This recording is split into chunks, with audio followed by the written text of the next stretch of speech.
This is your time. How can we earn twice as much in half the time with joy and ease while serving the highest good? That is our guiding question here at the Free Time Cafe, your home for heart-based business. I'm your host, Jenny Blake. Join me for conversations with authors, friends, and fellow business owners as we explore ways to free your mind, time, and team to do your best work. Now, on to today's show. Welcome back, friends. This is a joint episode for Pivot and Free Time because I'm making a bittersweet announcement, which is that I'm pausing the podcasts indefinitely. Now, I don't have it in me to say I'm closing them or shutting them down because I really have no clue what the fate of them will be, but I do know for sure that it's time to take a little break. In today's episode, I'll share a little context, how I reached this decision through a combination of a download in the park and some conversations with friends as we turn the corner into the 9th year of podcasting. I really want to say thank you and also get into some of the business reasons behind it for those of you who are curious just how the maths or doesn't.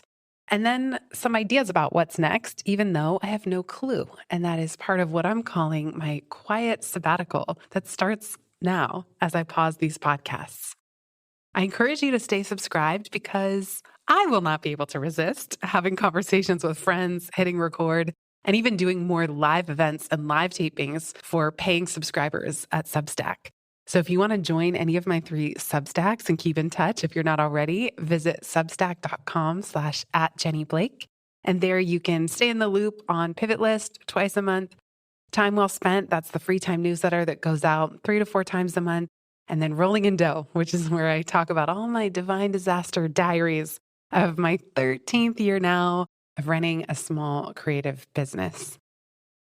You can hear, even as I record this, that I have a little cold. My throat's a little scratchy. I got COVID a year ago after making it through 3 years in New York City, riding subways, being exposed to people, out walking with Ryder. And ever since then, it triggered my childhood asthma that you've probably heard me vent about on the show before. My asthma came back actually much worse than it ever was when I was a kid, where it was waking me up multiple times a night. And finally, after 3 months, I stubbornly saw a pulmonologist. She prescribed a steroid inhaler, and that has been miraculous in terms of being able to breathe again and sleep through the night, but it's affecting my voice. And so weirdly, for the last year, as I was getting more and more confused about what my business wanted to become, I was also losing my voice. Physically, it was becoming a little more tricky to record episodes. Now, I wouldn't have let that get in my way, per se, but I'm also somebody that really listens to the somatic signals that my body is giving me. And for the few years prior, it was raging ear infections. So my inquiry was, what am I not hearing? And then losing my voice also sparked something. What am I not saying? Or what do I need to say or do differently? I was having a conversation with my friend Natalie Liu at Dumbo House in Brooklyn when she was visiting from the UK. Natalie's been a guest on both Pivot and Free Time. And she recently made the courageous decision to shut down her podcast. She's been building a platform online for 18 years. And the Baggage Reclaim Sessions, which was her show, she said that one day she thought, maybe it's time to wrap this up. And that thought alone let her know, yes, indeed, it was time. And instead of picking some beautiful round number and recording 20, 30, 40 more episodes, she just said, I'll record 1 more and I'm done. Something about that conversation stuck with me. And as I got to the end of 2023, which was another really tough year business-wise, I realized that I had gone all in on these podcasts for 2 years. I hired an incredible production team, One Stone Creative. We produced 14 episodes a month across my 2 shows, plus the private feed for BFF. And I was even a recurring guest host on my friend Jonathan Field's Sparked podcast. Now, this was a Herculean effort, but it was not without a purpose and a rationale. I wondered what would happen if I went all in. So after Hybrid Publishing Free Time, that came out in March 2022, I'd already had the Free Time podcast going since March of 2021. Pivot, the book, has sold really well, so the podcast continues to do well too. I didn't have the heart to shut that down just because Free Time launched. Long story short, when I brought One Stone Creative on at the start of 2022, I really committed and I said, I love podcasting. This feels like my zone of genius. I know it's really hard to earn a living in this arena, and it's getting harder every year. I'll link to some articles in the show notes, but I've got to at least try. This is definitely the thing that brings me joy, where time is flying. Like all the advice that I give to other people when pivoting and following their passions and freeing up time, all of it pointed to the podcast for me.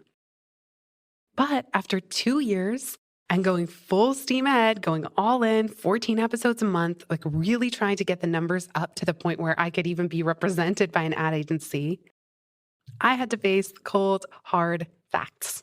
The truth, the reality of the situation was that even after 8 years of podcasting and 2 years of treating it like my full-time job, they still weren't breaking even. They were still costing more money to make and produce than they were earning through ad revenue. In fact, I got rejected by 2 different ad agencies to represent me. That's why you don't ever hear me reading too many ads for other people's products unless they reach out to me independently outside of an agency. Though I am part of the Megaphone/Spotify ad network. So you hear ads running on the episodes, but they earn less than if I were doing host-read ads. Now, if this were in the before time, pre-pandemic, I probably wouldn't need to care if the podcasts made money or not, because my speaking career was doing just fine, getting 1 or 2 paid speaking gigs a month. At that time, in the before time, they were often in person. But even here or there throughout the pandemic, when they were virtual, that could provide a buffer for some of my more creative projects like the podcasts. But in 2023, it just, at least for me personally, maybe other speakers had just as robust a year hitting the road or doing virtual sessions. But for me, it was really light. So without keynote speaking to grease the wheels of my business, and even my household, and provide those cash infusions, after 2 years of going all in, I just looked at the numbers. I looked at how much I was spending, looked at how much I was earning, and I also looked at my time, my energy, and my attention. It was really 80% on producing the podcasts. And then I would fit in other things around it. I realized that I can't justify investing so much going for another year because I didn't have the cushion of speaking gigs to fund the runway of the podcasts. So in a way, I kind of needed them to grow faster than they did. And of course, I take full responsibility that I didn't figure out how to break through. Now, again, if you read some of the articles I've linked to, they don't paint a pretty picture. They essentially show that the maths don't math anymore for independent shows. There's really only celebrity shows that do well, not even the super highly produced ones that we were used to from back in the day, like Gimlet's Startup or other shows like that. So even popular podcast networks are struggling. It's really tough out there. In the past, I was never somebody to let that stop me. But if my business is not thriving, then I need to take a pause. And so the 2 big decisions that I made, there was one day where I was taking Ryder for a walk in mid-November, and all of a sudden I had that feeling that I describe in the opening of the Free Time book, that I wanted to burn it all down. And this little voice said to me, stop everything. Part of me wondered if I was in a bad mood and okay, burn it all down mode. I know how to work through that and this feeling will go away. Something about the clarity of that message really told me, okay, I need to listen now. My business wants to become something else and I don't know what. And I'm too busy producing the podcast, preparing for interviews, conducting the interviews, editing the show notes, checking everything before they go live, even with a ton of help from an incredible team. I was spending so much time and effort and energy on this one arena that I really was not getting the clarity I needed on the bigger business picture. So I'll link to a post I did for Rolling in Dough where I did a serendipity stroll through New York City. It's a photo essay where I'm looking for serendipity signage, and I received so many of them on this one walk throughout my neighborhood. And that's a really fun one. So again, I'll put that in the show notes. By the time I came home, I felt like, yes, this is the right decision. This is what I need to do. And it's very bittersweet. I'll get to that in a minute. There's a lot I'm going to miss during the pause. But the clarity came that there were two major things that I needed to put on hold. One was my private BFF community for small heart-based business owners, and the other were the podcasts. Now, both of them have been the thing that I have enjoyed the most. Both of them have given me so much the last few years. If you're here listening, you have brought me so much. These shows wouldn't exist without you here listening, leaving ratings and reviews, submitting questions, sharing episodes with friends. And for that, I'm deeply grateful. And yet, my business, where it felt so stuck and just even financially is not really providing what I need to support my household or even to continue living in New York City, although I'm still here hanging on tooth and nail. And so that's what I decided, that even though I would be really sad to put these things on hold, that I needed to step back. I needed to create more space, and I needed to listen even deeper to what my business wants to become and what I'm meant to be doing at the helm of this delightfully tiny media company that I'm running. Logistically, at the time of this download, I checked both podcast production calendars and I realized, okay, I've recorded at that time, it was probably 15 episodes each that were already recorded and in the can for both shows. And then I had about 10 interviews still to conduct for both shows. So even though I had this insight in early to mid-November, assuming I didn't cancel all the interviews that I had already booked months prior, the pause would actually start around mid-February 2024. And so I don't know exactly what day you're going to be listening to this, but it has been sitting. So I've been sitting with the decision, making sure it's what I want to do. And it does feel right. I am ready to take a pause. And the thing is, even the download numbers for the shows, it's not like they've been growing at such a rapid clip that it's encouraging me to keep going. Both shows stabilized. Even though it looks really good on Listen Notes, which is one way you can get a back of the napkin idea of the size of a show, Pivot is in the top 0.5% of all podcasts. And the last I checked, Free Time was in the top 2.5%.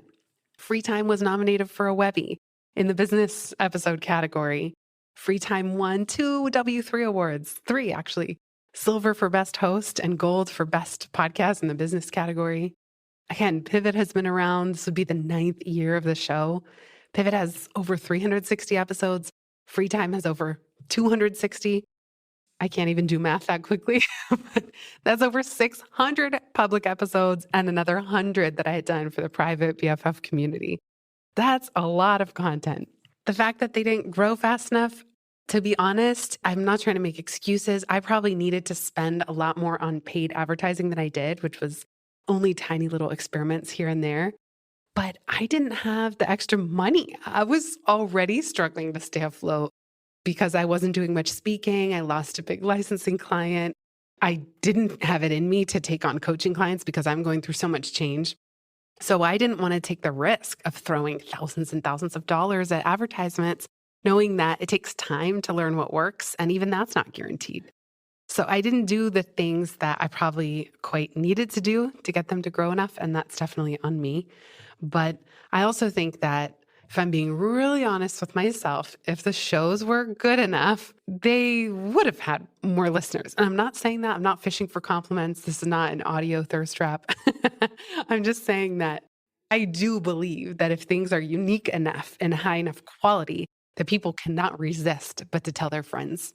And it's not that they're bad. It's just that they might not be quite unique enough or have quite big enough a listener base. Or Jenny, I know my Achilles heel is marketing and creating big platforms. I'm not on social media. I'm so stubborn that way, but that would really suck all the rest of the joy out. So, I mean, these are my flaws. These are my factors that play into this that made it really hard and just make it hard to be able to invest at the same level to keep it going.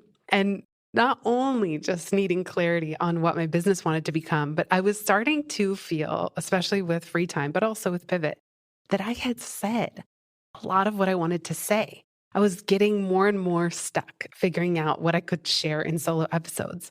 It's not that I couldn't share little stories, but I started to feel allergic to giving advice. Because when I'm in a really stuck, liminal, uncertain state, I'm not really in the mood to give advice. I don't really feel like anybody should listen to me. I can share my stories. I can share my experiences. That's what my Rolling in Dough Substack is all about. It has nothing to do with advice. It's actually the opposite. It's like, look at all these things that are going sideways or feeling confusing. And I fully understand the irony that I wrote a book called Pivot about navigating what's next. And here I am kind of stuck, not knowing what's next. All I can say is that I'm following the process. It didn't make it in the book, but this phrase, put yourself in the path of pivot, that's what I've got to do now. I've got to get out of all the old things I was doing from the before time and from my old life and my old business. And I just need to see what's next. And it is terrifying. It really is. And so I know so many of you have been going through this exact same thing, especially these last 4 years now. I can't believe it. But that's the gist of these decisions. I also want to say a huge thank you for being here listening.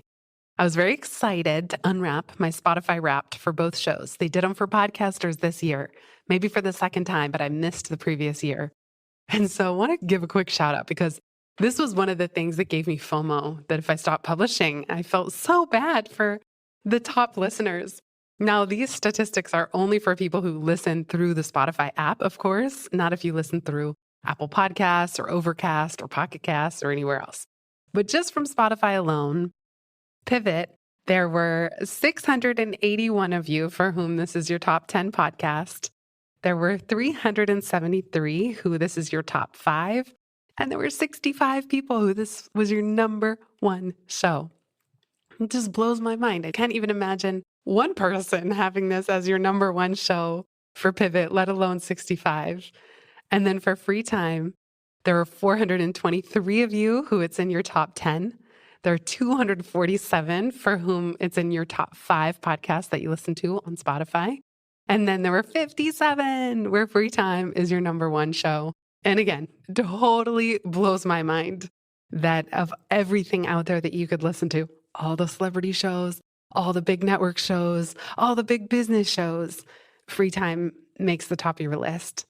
And so this was very bittersweet for me seeing this data because I felt like I don't want to disappoint you. If this is one of your favorite shows, I feel sad to put it on hold. But like I said, I am hoping, even though I will not be able to resist having conversations with interesting people, having an excuse to reach out and make new friends. But I do want to experiment with maybe inviting paying Substack subscribers to attend and listen and ask questions, or maybe releasing more nitty-gritty episodes behind the paywalls.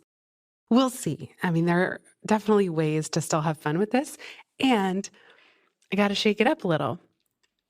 So that's the long and the short of it.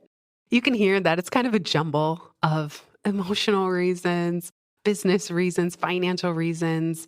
But most of all, I would say that because my business is in such a liminal, confusing state, I know I need to just clear away the time and space. And that is taking the advice from Free Time. So I'm combining taking my own advice between Pivot and Free Time, and that's what I'm up to. So I would encourage you to stay subscribed to these 2 shows, Pivot with Jenny Blake and Free Time with Jenny Blake, wherever you listen to podcasts, because I will drop interesting things to the feeds when I can.